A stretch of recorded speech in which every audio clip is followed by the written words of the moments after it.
Hello po, isang magandang umaga po sa inyong lahat. Good morning po sa inyong lahat. Ngayon po ay 26 ng November, November 26, 2024 at ang oras po dito sa Los Angeles, California ay 6:37, alas 6:37 ng umaga at ang araw po ngayon ay Martes. At medyo makulimlim. Nais ko lang mag-vlog patungkol po dito sa Rodrigo Duterte nananawagan mag-alsa. Yan po ang title ko. Rodrigo Duterte o Rod Duterte nananawagan mag-alsa. Opo. Nag-press conference po siya Tapos ay inulit na naman niya na ito si Bongbong Marcos, ang ating presidente, ay adik. Sabi niya. Ngayon, tinatanong niya ang mga military. Mga military, sabi niya, mga military, ay papayag pa ba kayo ng ganyan? Ayan po na yung nga, ang presidente natin ay adik. Tapos sasabihin niya, hindi siya nananawagan na mag-alsa. Ayun po tatalakayin po natin yan. Pero marami na po na nagtatalakay dyan. Opo, marami na. Iiwasan na natin ay tatalakayin po natin na gagamitin po natin ang Biblia. Opo. Para at least mayroon tayong maintindihan o mayroon tayong wisdom na manggagaling po sa Panginoon.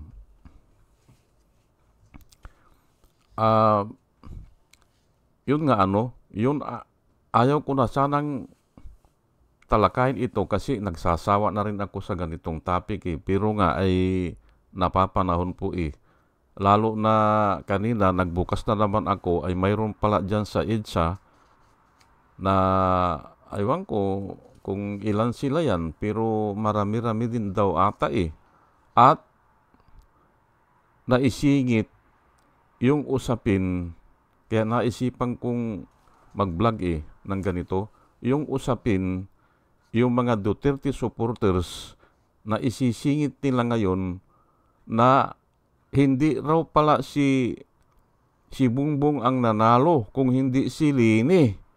Ayan po Yan po dinaya lang daw. Yan na nga, hindi ba? Pero bago po ako magtuloy-tuloy ay nais ko munang batiin po itong batch number 2 po ng mga subscriber po natin o nakikinig sa atin o nagla-like o nagko-comment. Salamat po sa inyong lahat Ito po sila si Pussycat, si Doris May, si Antonino, si Ronel, si Ibi Compio, si Joey Valenzuela. Salamat po sa inyong lahat. Third pangatlo, User NB, Parot, Pabs Naranja, Romel Solier, Padua Lloyd Trabiel, Andre Sanario, Jonah Canao, Rosana Kawili. Salamat po sa inyong lahat. Bir Orozco, Ernie Caliago, Christine Joranas, Digna Umali, Julie Antan, Jose Labier Niabot, Andy Gimpaw, User GH, RC Guillermo, Joseph Angelo, Mayra Medina, Rafael Aquilato, Mayit Hensyo, Dio Yanong, Bilya Lagenyong, Mr. Yang Toy, Emilita Roa, Monica Dongsaw, Richard Jamura, User KK, User XQ, Nelson Nokop, Salvacion Akisar, Sinaida San Andres, Joey Chavez, Ramon Jr. Rojas, Hael Aquilato, Rose Jack, Jack Norby, Arnel Araujo, Vicente Tablati, Sweet Potato, Coco Guid, Orly Nunez, Estrella Rombano, Arian Mendoza, Nieves Olaveres, Aldrin Impalmado, Malaya Mendoza, Rolando Dordas, Mir Cabrera, Rolando Olavier Mamon ng Lapas Iloilo, Ana Maria Aldisimo, Eli Casli, Maria Rivera, Marudaan, Manuel Diwa, Arvin Silot, Mila Coamag, Chicken Farmers TV, Online Piculio, Trico Muo Briak, at saka si Concepcion Barsi.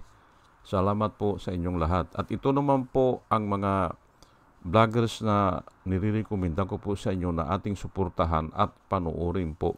Ito po si Michael Apasib di Bulletin, Attorney Insurrecto, Bunyog Pagkakaisa, Vlogcaster Armandin, Engineer Tuto Kaosing, Aling Marie, Mr. Sa Totoo Lang To, Christian Isgira, PMTGR Vloggers, The Action Man, Roy Japan Tours, Divina Apostol, CG Pichay, Kapihan ni Artat Ago, Dimjus Journey, Kakamping, Ang Batas with Attorney Claire Castro, Ka Waldi Carbonell, at saka si Attorney Silo Magno. Ugaliin po natin na makinig sa kanila at marami po tayong matututunan sa kanila. At nakikita ko po na sila ay nagbablog para po sa bayan. O sige po, at tayo po ay tuloy-tuloy na sa ating discussion. Ito nga si Rod Duterte nananawagan mag-alsa.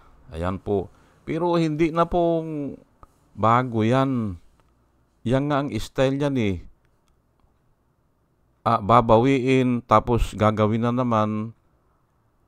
At ito nga, hindi ba sinabi niya noon na hindi naman niya sinasabi na bangag o adik si Marcos? Pero ngayon ay talagang inulit niya na adik. Hindi ba? Kaya nga ayan na siguro ang style niya. Opo. Pero hindi na natin masyadong talakay niyan kasi nakakasawa na eh. Ito na lang verse na ibibigay ko sa inyo na noon po 2016 ako ay nahirapan na kinalabang ko yung mga Duterte supporters doon sa dyaryo, doon sa Philippine Daily Inquirer sa comment section. Kasi nga napansin ko ginagamit po nila ang Roman 13. Ginagamit nila.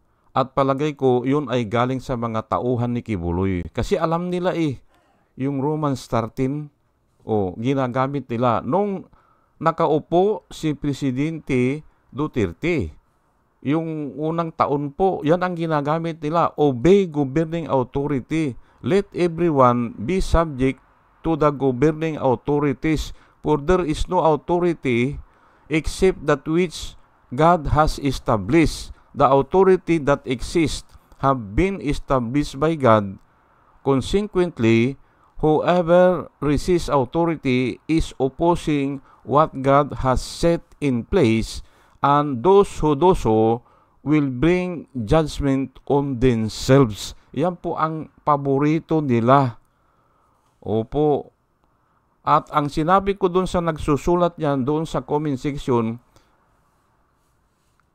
ginagamit yung kako ang salita ng Diyos sa walang kapararakang bagay. At kayo kako ay parurusahan dyan.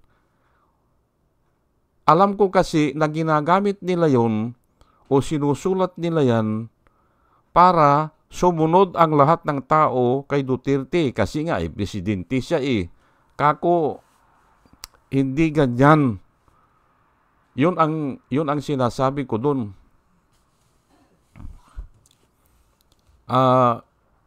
Kasi nga ay ito, kung basahin mo ito, madadala ka talaga na susundin mo si Duterte kahit na mali yung patakaran, di ba? O mali yung mga palatuntunan, hindi ba? yung tukhang, hindi ba? Yung tukhang. Ayan ay first year lang niya eh. Implemented po yan eh, yung tukhang na yan eh. Oh. Basahin ko lang ulit, let everyone be subject to the governing authorities. For there is no authority except that which God has established. The authority that exists have been established by God. Consequently, whoever resists authority is opposing what God has established. And those who do so will bring judgment of themselves. O, ayan po. Yan ang parati nilang isinusulat. Ay bakit hindi natin ngayon, o bakit wala na yan? Ayaw na nila. Kasi nga, hindi na nila authority ngayon eh. Wala na sila sa authority. At ang ginagawa pa ay nananawagan sila na mag-alsa. O, adi mali yan, hindi ba? Noon, ang ginagamit nyo ay Romans 13, di ba? O ay bakit ngayon mananawagan kayo na mag-alsa dahil adik ang presidente? Ay problema nyo yan. Problema natin lahat yan kasi nga ay itinalaga siya dyan eh. O kaya ay kahit na pandaraya ay nanalo siya eh. Yun nga, may lumalabas ngayon na nanggagaling mismo sa grupo nila Duterte na dinaya lang ang eleksyon. Ang tunay na nanalo ay si Leni Robredo. Ay siguro kumukuha ng suporta. Pero nasabi na po yan ni Kapir Silapid bago siya namatay. Na-predict na po nila yan. Ni Kapir Silapid yan. Pero ako, iniisip ko na noon yan kasi alam ko dinaya po yung eleksyon eh. Opo, alam ko yan kasi nga tignan mo lang yung mga tao na umaatin sa rally o pumupunta sa rally o nagbibigay ng mga abuloy. Marami po ang nagbibigay. Ay kung nagbibigay sila ng abuloy nila o pira o ng mga sasakyan, adi mas lalong ibubuto yan. Wala pa po sa kalahati ay yung umaatin. Kung ikumpara mo yung mga rally ni Marcos at saka halos hindi nag-rally si Marcos, wala pa sa kalahati din yung number ng rally nila o yung sorting nila. Ay paano ka kung mananalo yan? Hindi umatin sa debate, ayaw makipagdebate, paano mananalo yan kako? Ayun nga, dadayain talaga nilang eleksyon. At sa palagay ko po ay talagang itinalaga na ng Diyos na ganyan. God works in mysterious ways. Yan po ang alam natin o yan ang naririnig natin. Kahit na mayroong pangyayari na ganyan ay makakagawa po ang Panginoon po, kaya niyang gawin ang isang pangyayari na ganyan nga. Baka nga magpatayan pa yan eh. Hindi ba? Dahil nga ay alam nyo po mga kababayan,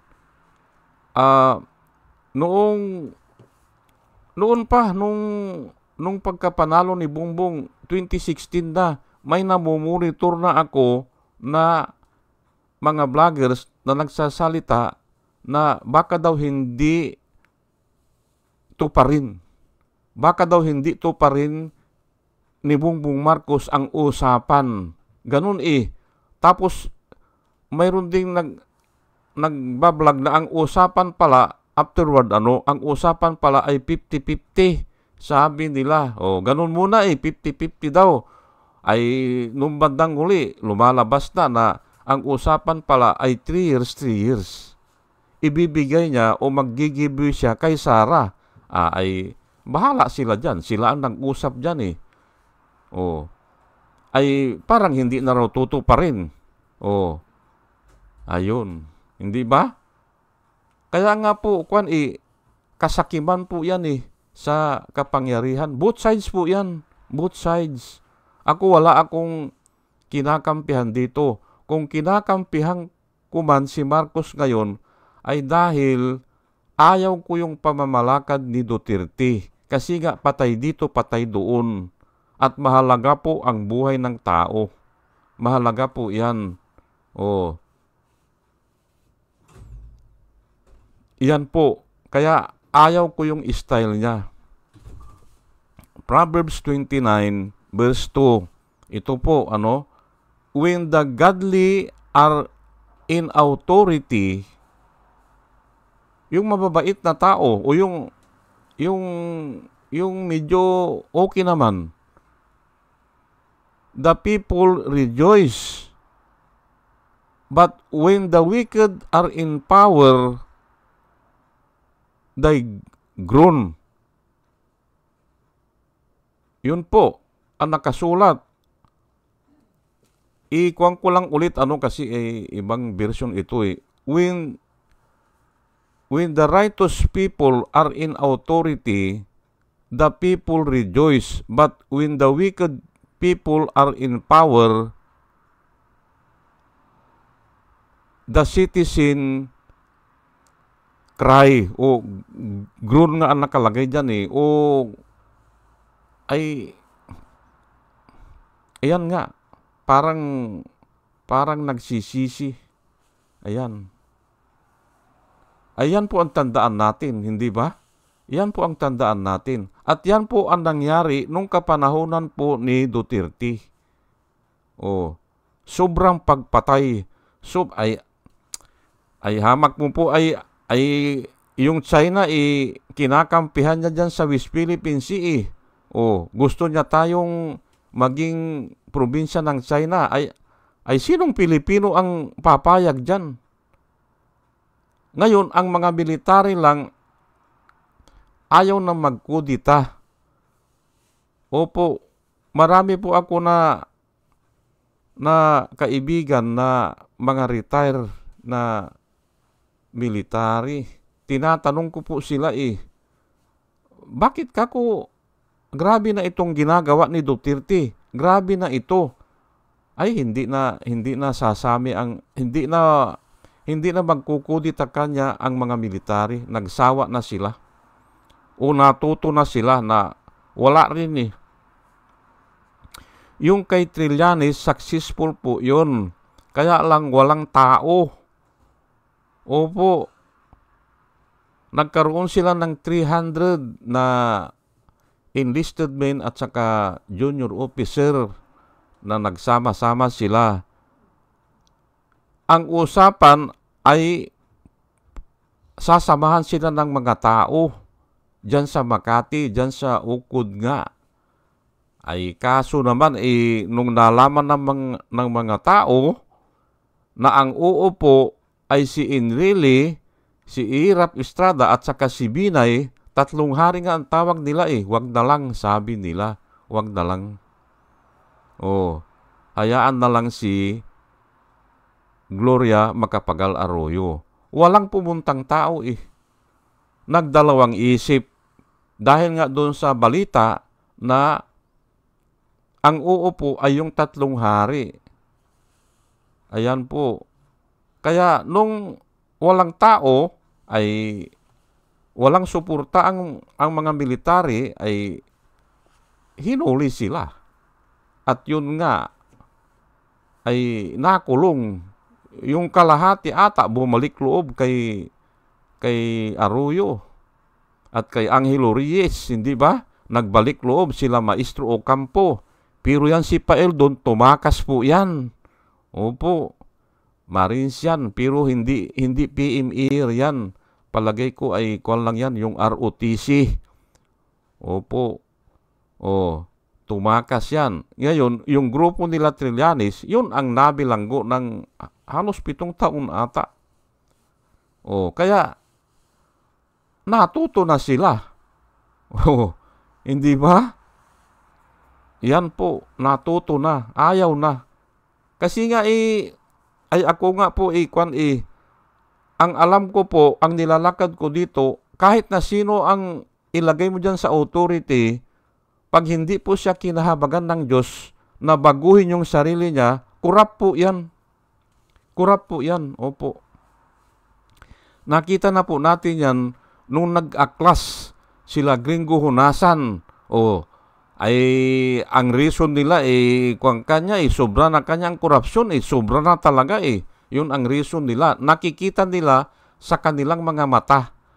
Ay nag-aklas sila. Kaya si Gringo Honasan ay tuwan-tuwa ang mga tao. Binuto yan ng senador hindi ba? Ay pero ngayon ay nalilink din sa mga anomalya.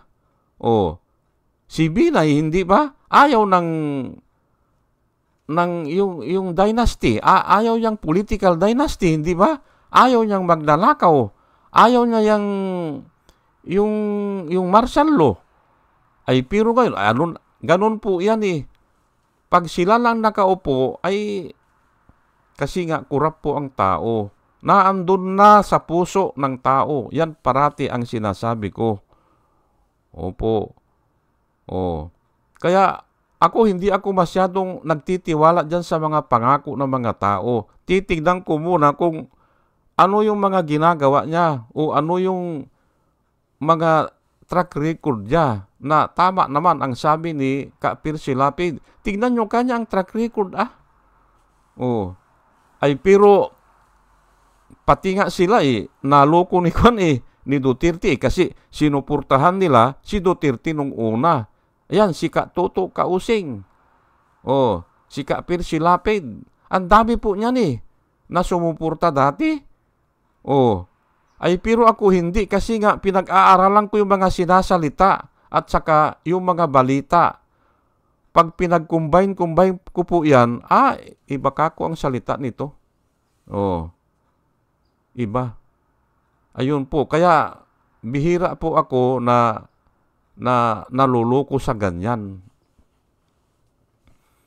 Opo. Sige po at hanggang dito na lang po sana sa ating pakikinig po ay may natutunan tayo at nakakuha tayo ng wisdom sa Diyos. Iyan po ang aking panalangin. At muli mga kababayan, mga minamahal, isang magandang umaga po sa inyong lahat at salamat po sa inyong pakikinig. Salamat po ng marami. Salamat po.